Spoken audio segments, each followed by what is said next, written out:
Dear ladies and gentlemen, welcome back to the analysis of YOLENO TV. I hope you're well from wherever you're watching this channel. I'd like to start this session by appreciating you so much for making this channel grow. If you wish to support us, just subscribe to our channel and give this video a like. So I believe by now you have seen the picture or the video where Gachagua was so desperate to have photos with Raila Amolo Odinga. First, it was at the entry point which we discussed, but let's now talk about what happened within the venue, the KICC venue. There is a video that I saw very early in the morning when I woke up at around, I normally wake up at 3 a.m. to do some research on my own ICT work and also partly to gather to get acquainted or to get up to speed with the news.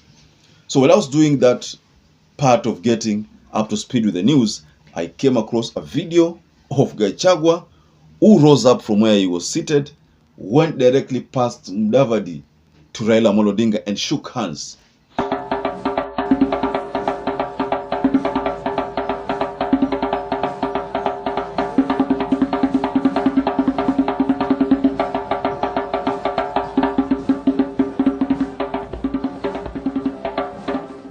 And then you could see Gachagua's media team. Ni mapicha everywhere, mapicha hivi, mapicha pale.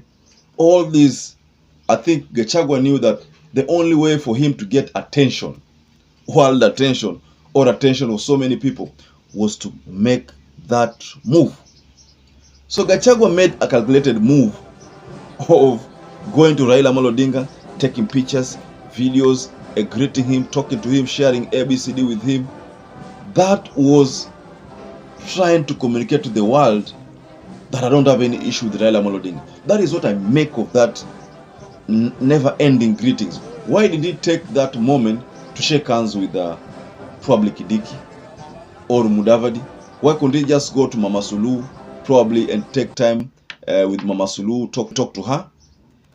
Gachagua chose to spend that time with Raila Amolo Odinga because he wanted the world to know that he doesn't have any bad blood. There's no any bad blood between him and Raila Amolo Odinga. That is what I make of that move. Of course, there are people who believe that Gachagua anataka tu mapicha, haiko kwa album, mapicha for memory. Aionekane kwamba I was at the African Summit and I met the former Prime Minister. I mean, mapicha.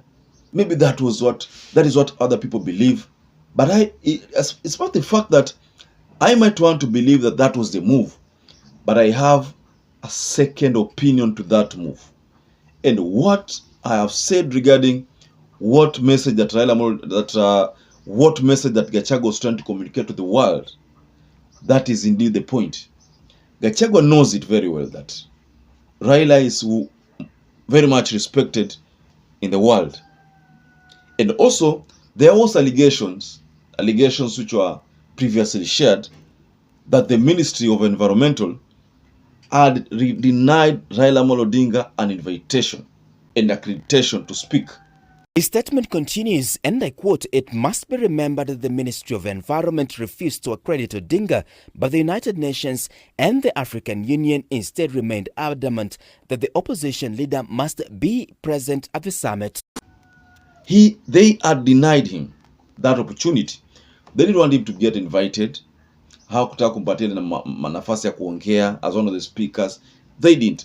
But the AU, UN said no. They put brakes to that move.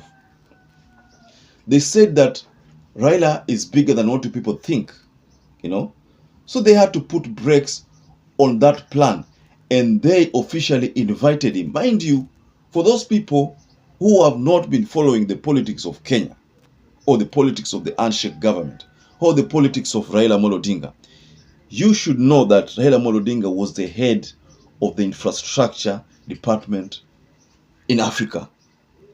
In his capacity as the AU infrastructure head, he had to be there. And also in his capacity as the former Prime Minister, in his capacity as a very much respected Pan-Africanist, Raila had to be there. There is no history without Raila Amolo Odinga. Now that is the message that was being given to these people of Kenya Kwanza. Waache utoto. That is what they are being told. Wacheni utoto. History cannot be written here in Africa without Raila Amolo Odinga's name being mentioned. That is not history. Malema said it sometimes back there. Charity Ngilu said it. Talked about Raila Amolo Odinga being the second Mandela.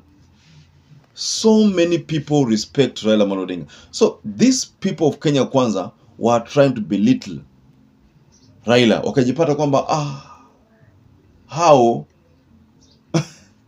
ndio wako mataani. Because now Gachagua finds himself in a very bizarre situation, a very, very strange situation that is forcing him to now go to the former prime minister and greet him, shake hands endlessly. There was a time there I saw John Kerry. You know John Kerry. John Kerry shook hands with Raila Amolo Odinga.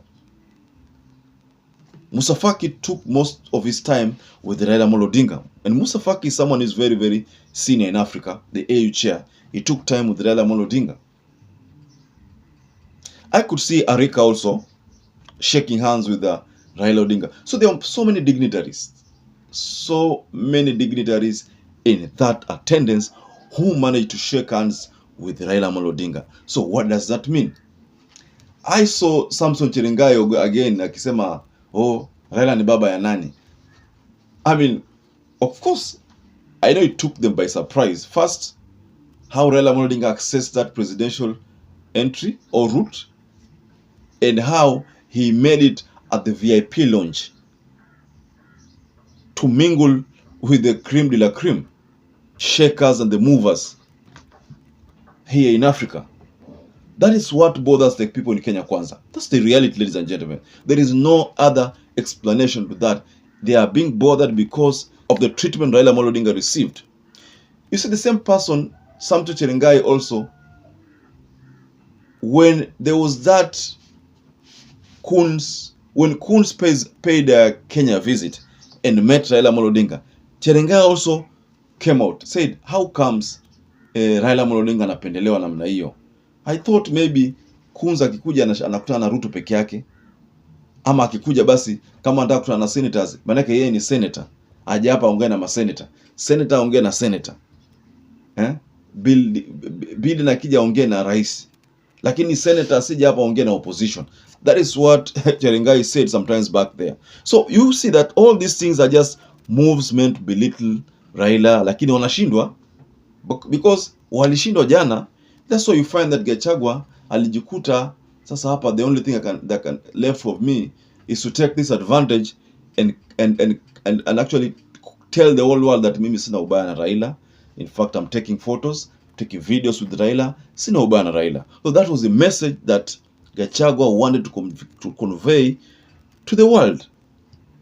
Remember, there's a time we talked about the scenario where when Gachagua had gone to the UN, the food summit that was held in Italy, alafu wale delegates walikaa kando na yeye wakamwacha kando peke yake.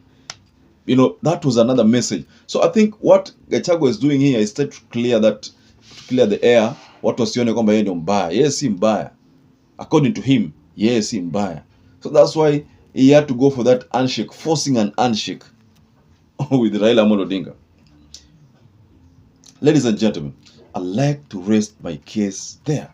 But please just tell us below in the comment section, what do you think about that move by Gachagua to kujipendekeza kwa Raila Amolo Odinga, masalamu sijui nini over, hata hajaitwa. He goes beyond, anampita Mudavadi, anaenda kasalimia Raila Amolo Odinga sana, taking pictures, taking photos, taking videos. Ladies and gentlemen, give me your comments below the comment section. But also, I like to encourage any viewer who has not subscribed to this channel to please support this channel by subscribing to it. Give this video a like. It is so important. If you like this video, YouTube gets to share it to other people who are not part of our audience. Also, don't forget to hit the notification bell. It's so important so that you get notifications every time we upload any video. To those who have supported this channel, I am forever grateful, because without you, this channel cannot grow. Until you catch up again, please stay safe and stay blessed.